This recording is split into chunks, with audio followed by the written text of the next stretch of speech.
Hello दोस्तों, आपका हमारे यूट्यूब चैनल टॉपर्स क्लासेज में स्वागत है।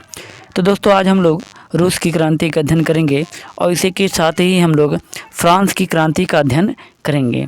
तो दोस्तों ठीक है, देरी ना करते हुए चलिए शुरू किया जाए। ठीक है, तो रूस की क्रांति।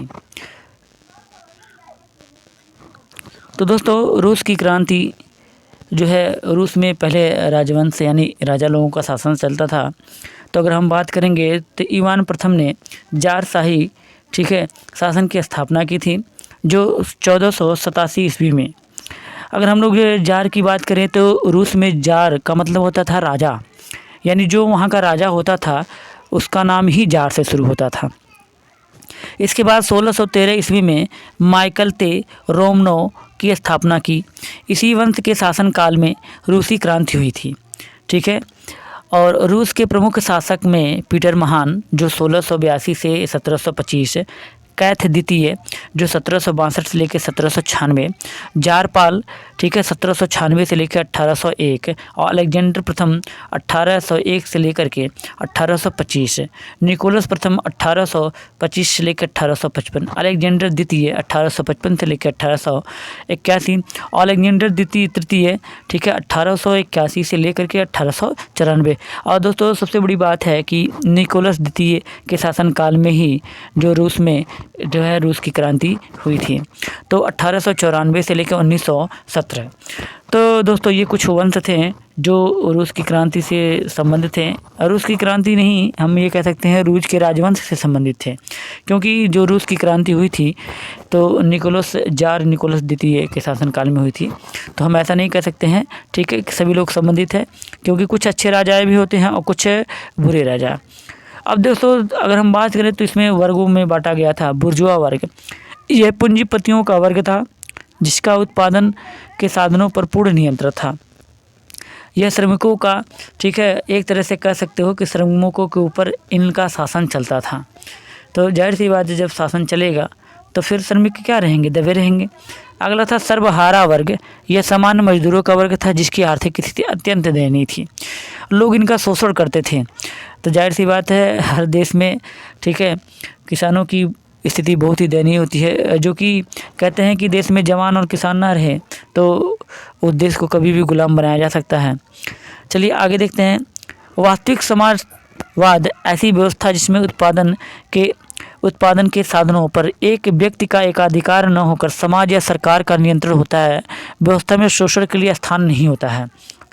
ठीक है, अगर हम लोग बात करें तो वास्तव में जो होता है केवल एक व्यक्ति का अधिकार ना हो। जैसे अपने यहाँ लोकतंत्र में क्या होता है, लोगों के द्वारा जो चुना जाता है वही जाता है। ठीक है, तो उसी प्रकार से अगर देखा जाए तो वहाँ पर ऐसा नहीं था, जिसकी वजह से एक घटना घटी थी, खूनी रविवार की घटना। ये घटना जो थी 22 जनवरी 1905 में घटी थी। इसमें लोगों ने जुलूस बनाकर ठीक है जो है एक रैली निकाली, और इसमें हम कह सकते हैं कि जो अधिकारी लोग थे या फिर राजा ने क्या किया था, भीषण नरसंहार करवा दिया था इसमें। और उन मजदूरों पर जो निहत्थे, लाचार और रोटी की मांग करते हुए अपनी मांगों को पूरा करने के लिए संसद की तरफ बढ़ रहे थे, उन पे दिन दहाड़े गोली चला दिया गया। और इसमें जो है कई सैकड़ों लोग जो है मारे गए, हज़ारों की संख्या में घायल हो गए। ठीक है, और यह दिन था रविवार, अतः इसलिए जो होता है ठीक है खूनी रविवार की संज्ञा दी गई थी। राजनीतिक अधिकार में देखें तो जो होता है ड्यूमा, फ्रांस की संसद का नाम है ड्यूमा जिसे कहते हैं। इसका संगठन 1905 में प्रारंभ हुआ था और यह लोगों के लिए बनाया गया था, लेकिन वास्तव में लोगों के लिए था नहीं, क्योंकि ये बड़े लोगों के लिए था। उसके बाद अगर हम युद्ध की बात करें तो सबसे पहली बात सेना का असंतोष। प्रथम विश्व युद्ध दोस्तों सभी लोगों को पता है कि 14 से लेकर 18 तक हुआ था। तब प्रथम विश्व युद्ध में रूसी सैनिकों को झोंक दिया गया था। ठीक है, किंतु उनके लिए आवश्यक युद्ध सामग्री नहीं थी। अब तुम्हें अभी बताइए कि अगर किसी को लड़ने के लिए भेज दिया जाए ज़बरदस्ती और उनको हथियार भी न दिया जाए, तो जाहिर सी बात है वो सब मरेंगे, क्योंकि अगले वाले के पास क्या है, हथियार है, ज़बरदस्त तरीके से मुकाबला करेगा। तो इसी वजह से जो होता है इनके घर वाले और इनके लोग जो थे बड़े दुष्ट थे। ठीक है, रुष्ट थे, ठीक है, दुष्ट नहीं रुष्ट थे, सॉरी। ठीक है, क्योंकि उनको ज़बरदस्ती जो है युद्धों में भेजा गया था। तो इस प्रकार से भोजन, वस्त्र तथा अन्य आवश्यक वस्तुओं की आपूर्ति पर कोई ध्यान नहीं दिया गया। और सेना के लिए भोजन सबसे ज़रूरी है, वस्त्र ज़रूरी है और हथियार ज़रूरी है, इन पर कोई ध्यान नहीं दिया गया था। इस युद्ध में साधनों के अभाव के कारण रूसी सेना क्या हो गई, ठीक है, पराजय का घूंट पीना पड़ा। इस युद्ध में 6 लाख रूसी सैनिक मारे गए, ठीक है, और तथा लगभग 20 लाख लोग बंदी बना लिए गए। फलतः सेना में भी घोर असंतोष व्याप्त हो गया, जो कालांतर में 1917 की क्रांति का कारण बना। दोस्तों, युद्ध का मतलब यही होता है कि कहीं ना कहीं कोई घटना जब घट जाती है और हमारे मन में वो बात बैठ जाती है, तो हम उस बात को लिए रहते हैं और फिर कहीं ना कहीं उस बात को ले करके हम अपनी भड़ास निकालते हैं। तो उसी प्रकार से एक भड़ास ये भी था, सेना का असंतोष। इसको जो है युद्ध में झोंक दिया गया था, ठीक है, बिना इसकी मर्जी के। और झोंकने के बाद भी इनको ना हथियार दिया गया, ना वस्त्र दिए गए, मतलब कुछ भी नहीं दिया गया, वैसे ही झोंक दिया गया, जिसकी वजह से लाखों लोग मारे गए, लाखों लोग बेघर हो गए, ठीक है। और जो होता है, कहते हैं ना कि किसी के गार्जियन, किसी के भाई, किसी के चाचा, ये सभी लोग जो है मारे गए, जिसकी वजह से जो होता है कई घरों में उस दिन चूल्हा तक नहीं जला था, जिसकी वजह से लोग जो है कुछ अपने मन में बात बैठाए हुए अपनी भड़ास को लिए रहे, क्योंकि उस समय उनकी चलने वाली नहीं थी। और वही कारण बना, ठीक है, विश्व युद्ध का, यानी कि विश्व युद्ध रूसी क्रांति का, ठीक है। चलिए आगे देखते हैं। आगे देखेंगे तो दोस्तों, ठीक है, एक बहुत ही अच्छा और बहुत ही मतलब कह सकते हैं कि लोगों का हित चाहने वाला केरेंस्की था। और ये जो केरेंस्की, वास्तव में ये एक जो है मिस प्रिंटिंग हो गई है। केरेंस्की जो है मेंशेविक दल का नेता था। यह दल अहिंसात्मक व शांतिपूर्ण ढंग से परिवर्तन करना चाहता था। और दोस्तों, ये फरवरी की क्रांति वास्तव में जो थी, फरवरी की क्रांति, ये 7 मार्च को होने वाली क्रांति, ठीक है। लेकिन क्या है, उनके कैलेंडर के अनुसार जो है, ठीक है, पीछे चल रहा था। तो जैसे 7 मार्च को तो हुई है, लेकिन इसे फरवरी के नाम दिया गया है, ठीक है, क्योंकि रूसी कैलेंडर जो है विश्व के कैलेंडर से 8 दिन पीछे था। तो अब बताइए, 7 मार्च को हो गया 8 दिन पीछे, तो इस फरवरी में आया ना, तो इसीलिए इसका नाम फरवरी की क्रांति पड़ा, ठीक है। अक्टूबर की क्रांति, तो वैसे अक्टूबर की क्रांति दोस्तों नवंबर में हुई थी, ठीक है, और नवंबर में होने वाली क्रांति को क्या नाम दिया गया, अक्टूबर की क्रांति, ठीक है। समझ में आगे हो गया। बेल्शेविक दल का नेता लेनिन था, जो जर्मनी से आया था। ये बहुत ही संघर्षशील व्यक्ति था और यही आगे चल कर के नेता बनता है। कहते हैं ना दोस्तों कि जो होता है कि कोई न कोई आवाज़ उठाने वाला चाहिए, तो वास्तव में हम कह सकते हैं कि आवाज़ उठाने वाला यही था, जो लोगों के बीच में रह कर के लोगों के लिए काम करता था। रूस की क्रांति के फलस्वरूप रूस में साम्यवादी शासन की स्थापना, यानी सबका शासन, सबका साथ, सबका विकास, मोदी जी भी कहते हैं ना, ठीक है। तो उसी प्रकार से रूस की क्रांति के समय रूस का शासक जार निकोलस द्वितीय था। मेंशेविक दल का जो नेता था वह केरेंस्की था। बेल्शेविक दल का नेता, प्रमुख नेता जो था, लेनिन था। और खूनी रविवार की घटना 1905 में घटित हुई। 1917 ईस्वी की क्रांति साम्यवादी क्रांति के नाम से प्रसिद्ध हुई। क्यों? क्योंकि इसमें लोगों ने क्या किया, अपनी भड़ास को निकाला और राजा के शासन को जड़ से उखाड़ करके फेंक दिया था, ठीक है। और ये ज़रूरी भी था दोस्तों। जब क्या होता है ना कि लोगों पे अत्याचार होने लगते हैं, तो लोग कब तक बर्दाश्त करेंगे। 1487 में इवान प्रथम द्वारा जारशाही, ठीक है, शासन की स्थापना की गई थी। जारशाही शासन का मतलब ये कह सकते हैं कि पीढ़ी दर पीढ़ी उन्हीं के बेटे ही राजा बनेंगे। तो जाहिर सी बात है कि जब उन्हीं के बेटे राजा बनेंगे और अगला जो है जनता में से चुन के आ नहीं पाएगा, तो करेंगे लोग अपने वाली, ठीक है। 1898 में रूसी समाजवादी प्रजातांत्रिक दल की स्थापना की गई और 1903 में मेंशेविक और बेल्शेविक दलों को गठन हुआ। और 1905 में आप लोग जानते हैं कि निहत्थे मजदूरों पर जो है गोलियां बरसाई गई थी, ठीक है, जो सबसे बड़ा कारण बना था रूसी क्रांति का। आइए आगे देखते हैं। प्रथम विश्व युद्ध के भयंकर नरसंहार एवं जन धन की अपार हानि के फलस्वरूप रूस की आर्थिक दशा शोचनीय हो गई थी। अपनी प्रतिभा से वह लोग अन्न के अभाव में भूखे से तड़पने लगे।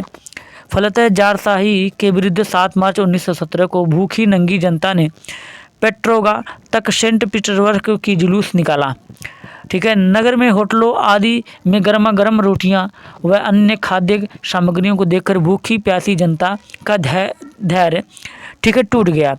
अब जान ही रहे हैं कि जो जनता कई दिनों से भूखी और प्यासी है, उस जनता का ध्यान कोई कितना हो भटकाए, लेकिन भटक नहीं पाएगा। क्यों? क्योंकि भूखी नंगी प्यासी जनता जो है, जब होटलों में गर्मा गर्म रोटियां देखी, तो कहते हैं ना, उसके सब्र का बांध टूट गया। और जब सब्र का बांध जो है बांध टूट गया जाएगा, तो ये सभी भीड़ ने रोटियों की लूच मचा दी। ठीक है, वास्तव में जो है कि एक दिन से कोई भूखा रहता है तो भूख से तड़प जाता है, तो ये तो कई दिनों से भूखे थे, तो ये देख करके अपने आप को बस में नहीं कर पाए और ये जो है सभी लोग होटलों में लूट मचा दिए। भीड़ को नियंत्रित करने के लिए उच्च अधिकारियों ने सैनिकों को गोली चलाने का आदेश दिया 1915, परंतु सैनिकों ने भूखी नंगी जनता पर गोली चलाने से इनकार कर दिया। क्यों कर दिया? क्योंकि ये सभी भुगते थे और यही समय था इनको जो है अपना बदला लेने का, और ये सबसे अच्छा समय था। इसलिए इन लोगों ने कहा कि हमसे गोली तो नहीं चलेगी, ठीक है, इन भूखी जनता पर, और ये नंगी ये जो सड़क पे जुलूस निकालने हैं हम तो नहीं चलाएंगे। ठीक है, तो एक तरह का ये भी तो असंतोष थी था लोगों में। अभी जो पीछे हम बढ़ाएं कि सैनिकों का जो होता है विद्रोह था, तो पेट्राग्राड में इस घटना के दूसरे दिन ही क्रांति हो गई। क्रांति रोटी रोटी चीखते चिल्लाते सड़कों पर उतर आए सभी लोग जो है रोटी रोटी करते हुए। लेनिन ने जो होता है रूस में कारखानों आदि में काम करने वाले लाखों मजदूर हड़ताल करके क्रांतिकारियों में शामिल हो गए। इसी प्रकार देखिए वहाँ के कारखानों में जो काम करने वाले थे उन पर भी, ठीक है, ये रोष था। रोष का मतलब गुस्सा था कि इन लोगों को भरपूर काम तो कराया जाता था लेकिन खाने के लिए नहीं दिया जाता, भरपूर वेतन नहीं दिया जाता था, इनका भी गुस्सा था। तब ये लोग भी जो है क्रांति में कूदने लगे। ठीक है, क्रांतिकारी युद्ध बंद करो, जार शासन का नाश हो, जनता का राज्य हो जैसे नारे लगाने लगे।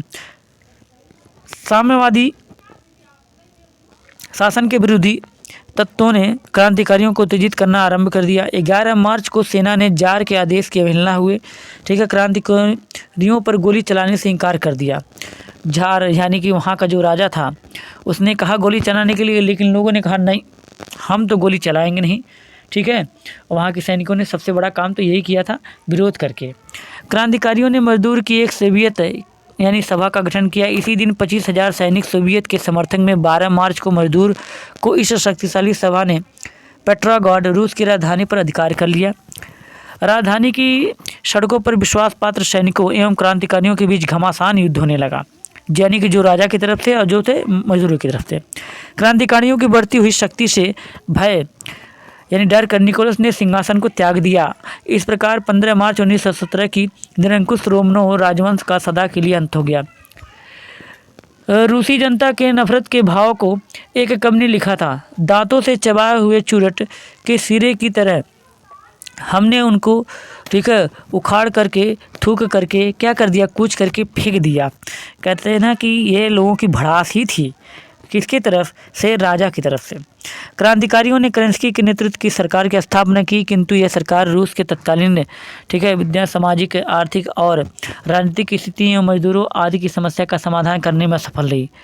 सरकार असफलता का लाभ उठाकर लेनिन, जिसका पूरा नाम व्लादिमीर इलिच इलियान था, ने केरेंस्की सरकार की अपदस्थ हुई कि को सोवियत अध्यक्ष के पद पर नियुक्ति कर दिया।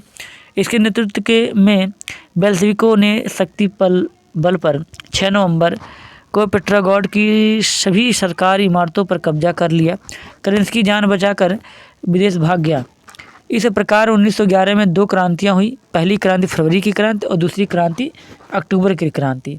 ठीक है, तो इस तरह से दोस्तों हम कह सकते हैं कि क्रांति हुई, और इसको हम एक अच्छे भरपूर जो होता है मेथड से समझ सकते हैं कि जो होता है ये जो क्रांति है, एक तरह से ये कह सकते हो कि जनता का असंतोष था। कोई भी क्रांति होती है, कोई भी झगड़ा होता है तो लोगों में एक भड़ास होती है जिसको लोग लिगाने का प्रयास करते हैं, और जिस दिन वो निकल जाता है तो झगड़ा अपने आप क्या हो जाता है, शांत हो जाता है। तो हम ये कह सकते हैं जनता का असंतोष था, जिसमें रूसी सेना का भी असंतोष था, मिल में काम कारखानों में काम करने वाले लोगों का भी असंतोष था। तो इस तरह से दोस्तों ये रूस की क्रांति समाप्त हुई, और इसी तरह से जो है फ्रांस की क्रांति भी हुई थी। ठीक है, और जिसमें फ्रांस की क्रांति जो होता है बेहद ही आसान है, अगर होगा तो मैं अगली वीडियो में उसका भी उल्लेख कर दूंगा।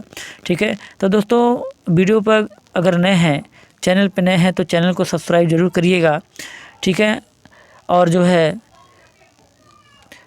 हमारे चैनल को आगे बढ़ाने में आपकी हमें ज़रूरत है, तो हमारी सहायता भी करिएगा। दोस्तों तक फैला करके उन्हें सब्सक्राइब करने के लिए, चैनल को लाइक और शेयर कमेंट ज़रूर करने के लिए कहिएगा। ठीक है, तो दोस्तों जो है आज वीडियो में इतना ही। धन्यवाद।